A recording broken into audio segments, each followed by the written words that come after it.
Assalamualaikum warahmatullahi wabarakatuh. Selamat bergabung pada mata kuliah Bimbingan dan Konseling Prodi PAI bersama saya Lahana Harahap. Adapun materi pembahasan kita pada kali ini adalah diagnosa kesulitan belajar.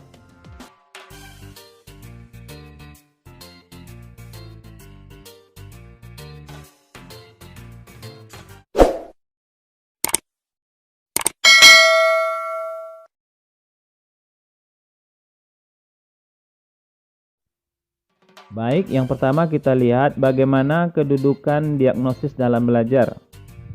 Ya.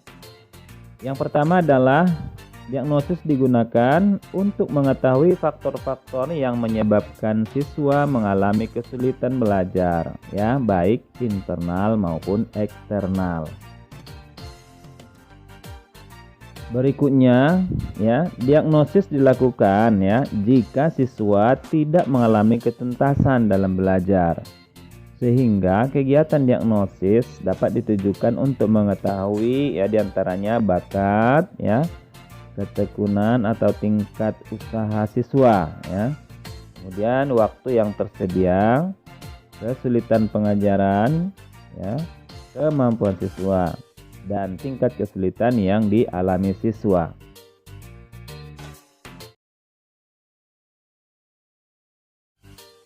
Nah, berikutnya kita lihat pengertian diagnosa kesulitan belajar ya. Pertama, diagnosa. Diagnosa merupakan upaya atau proses menemukan kelemahan ya, weakness, atau penyakit, disease, yang dialami seseorang dengan melalui pengujian dan studi yang seksama mengenai gejala-gejala atau simptom.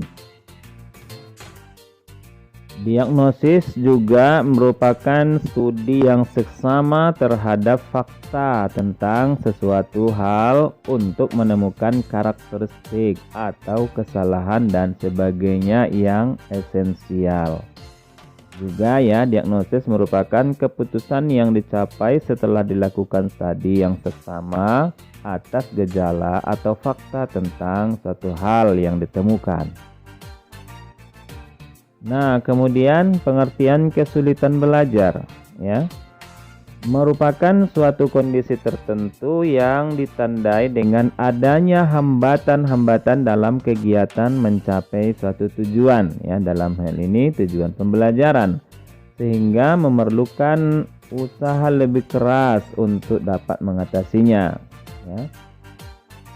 Kesulitan belajar juga dapat diartikan sebagai suatu kondisi dalam proses belajar mengajar yang ditandai dengan adanya hambatan-hambatan tertentu untuk mencapai hasil belajar yang optimal.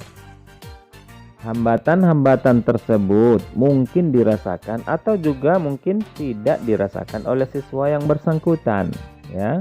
Jenis hambatan ini dapat bersifat psikologis, sosiologis, dan fisiologis ya dalam keseluruhan proses belajar mengajar. Nah, berikut apa ciri-ciri siswa yang mengalami kesulitan belajar ya, diantaranya menunjukkan hasil belajar di bawah rata-rata. Kemudian hasil yang dicapai tidak seimbang dengan usaha yang dilakukan. Kemudian lambat dalam melakukan tugas-tugas kegiatan belajar ya. Kemudian menunjukkan sikap yang kurang wajar, menunjukkan tingkah laku yang berkelainan, dan menunjukkan gejala emosional yang tidak wajar. Nah, sekarang kita lihat pengertian diagnosa kesulitan belajar ya. Diagnosa kesulitan belajar adalah suatu usaha yang dilakukan untuk meneliti kasus, menemukan penyebab timbulnya masalah, serta usaha untuk menemukan letak dan jenis kesulitan belajar yang dialami siswa dan menetapkan kemungkinan-kemungkinan bantuan yang akan diberikan sehingga siswa yang bersangkutan bisa terlepas dari kesulitan yang dialaminya.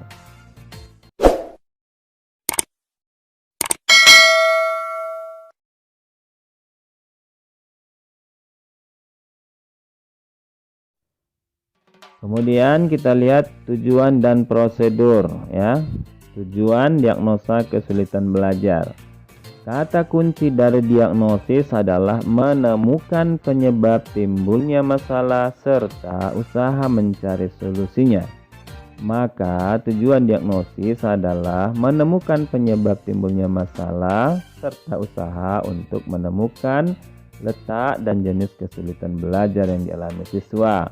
Dengan demikian jelaslah ya bahwa tujuan diagnosis yaitu menemukan penyebab timbulnya masalah guna menetapkan kemungkinan-kemungkinan bantuan yang akan diberikan kepada siswa yang mengalami kesulitan belajar. Kemudian bagaimana prosedur mendiagnosis ya kesulitan belajar? Pertama, menentukan potensi atau kapasitas anak didik. Berikutnya, menentukan taraf kemampuan dalam suatu bidang studi yang memerlukan pengajaran remedi. Kemudian, menentukan gejala kegagalan dalam suatu bidang studi. Kemudian, menganalisis faktor-faktor yang terkait dan menyusun rekomendasi untuk pengajaran remedial.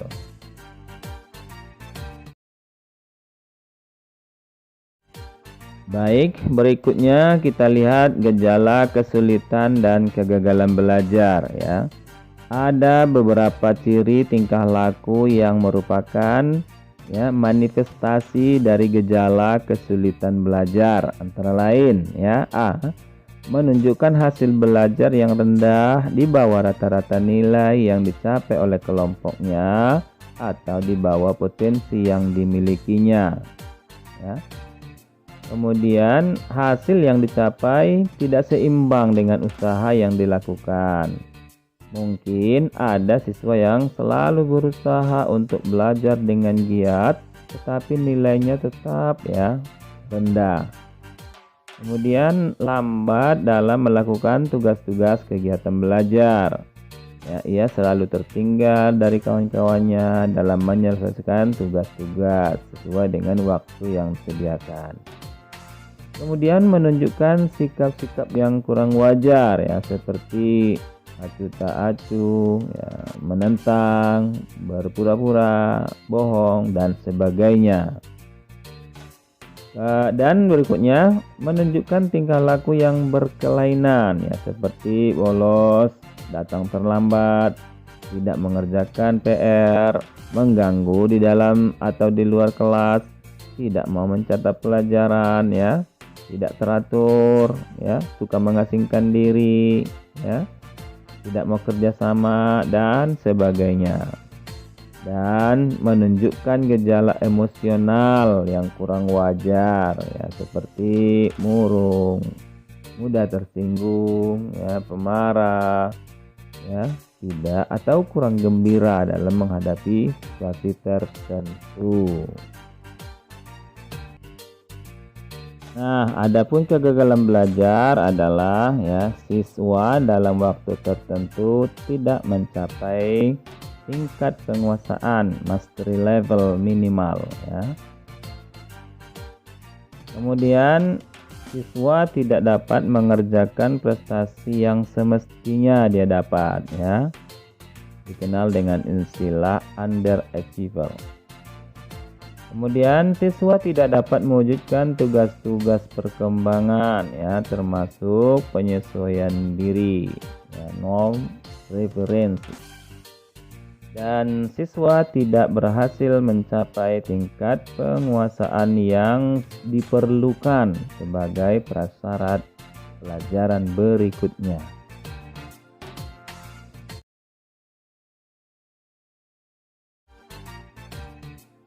Kemudian bagaimana langkah-langkah diagnosa kesulitan belajar? Ya, pertama adalah identifikasi kasus. Ya. Cara-cara langkah identifikasi kasus ini diantaranya ya, menandai siswa dalam satu kelas untuk kelompok yang diperkirakan mengalami kesulitan belajar. Lalu ya caranya bagaimana? Dengan membandingkan posisi atau kedudukan prestasi siswa dengan prestasi kelompok atau dengan kriteria tingkat keberhasilan yang ditetapkan. Nah, adapun teknik yang dapat ditempuh dalam hal identifikasi kasus ini adalah diantaranya ya, meneliti nilai hasil ujian semester yang tercantum dalam buku rapor. Ya, kemudian membandingkan dengan nilai rata-rata kelompok atau dengan kriteria yang telah ditentukan.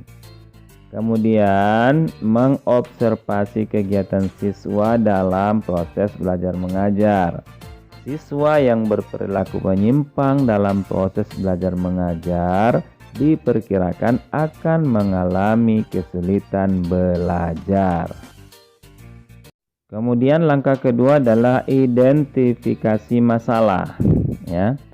Setelah menentukan dan memprioritaskan siswa mana yang diduga mengalami kesulitan belajar, maka langkah berikutnya adalah menentukan atau melokalisasikan pada bidang studi apa dan pada aspek mana saja ya siswa tersebut mengalami kesulitan.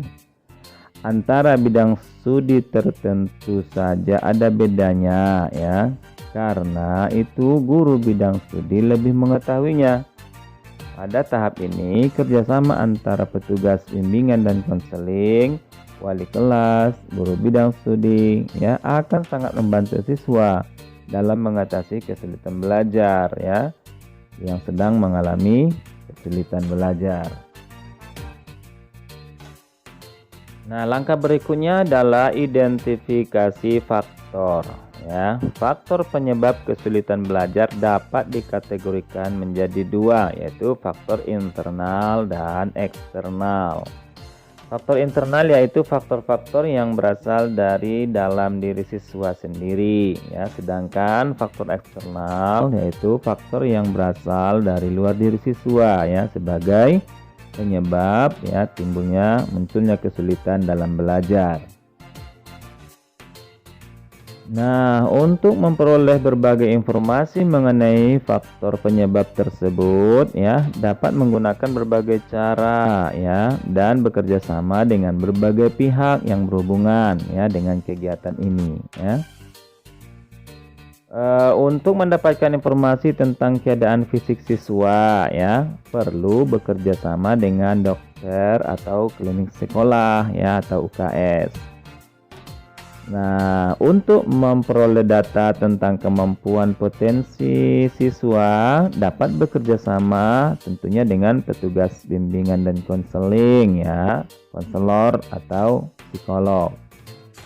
Nah, sedangkan untuk mengetahui sikap dan kebiasaan belajar siswa ya, tentunya ya dapat dengan mengamatinya secara langsung di kelas, menggunakan skala sikap dan kebiasaan belajar, wawancara dengan wali kelas, dengan orang tua, dengan siswa itu sendiri atau dengan teman-temannya ya dan sebagainya. Kemudian langkah berikutnya adalah ya melakukan prognosis. Setelah mengetahui letak kesulitan belajar yang dialami siswa, jenis dan sifat kesulitan dengan faktor-faktor penyebabnya, maka akan dapat memperkirakan kemungkinan bantuan dan atau tindakan yang tepat ya untuk membantu kesulitan belajar siswa. Pada langkah ini ya dapat pertanyaan yang mendasar ya. Apakah siswa masih dapat ditolong untuk dapat mengatasi kesulitan belajarnya atau tidak? Ya, kemudian berapa waktu yang dibutuhkan untuk mengatasi kesulitan yang dialami siswa tersebut? Kapan dan di mana pertolongan itu dapat diberikan? Ya. Siapa yang dapat memberikan pertolongan? Bagaimana caranya agar siswa dapat ditolong secara efektif? Kemudian, siapa saja yang perlu dilibatkan atau disertakan dalam membantu siswa tersebut? Dan apakah peranan atau sumbangan yang dapat diberikan masing-masing pihak dalam menolong siswa tersebut? Nah, kemudian langkah terakhir adalah melakukan referral ya, yaitu menyusun suatu rencana atau alternatif bantuan yang akan dilaksanakan. Ya, rencana ini hendaknya mencakup cara-cara yang harus ditempuh untuk menyembuhkan kesulitan belajar yang dialami siswa bersangkutan. Kemudian menjaga agar kesulitan yang serupa tidak sampai terulang kembali ya. Dalam membuat rencana kegiatan untuk pelaksanaan sebagai alternatif bantuan ya, sebaiknya didiskusikan dan dikomunikasikan dengan berbagai pihak yang dipandang berkepentingan ya, yang diperkirakan kelak ya terlibat dalam proses pemberian bantuan.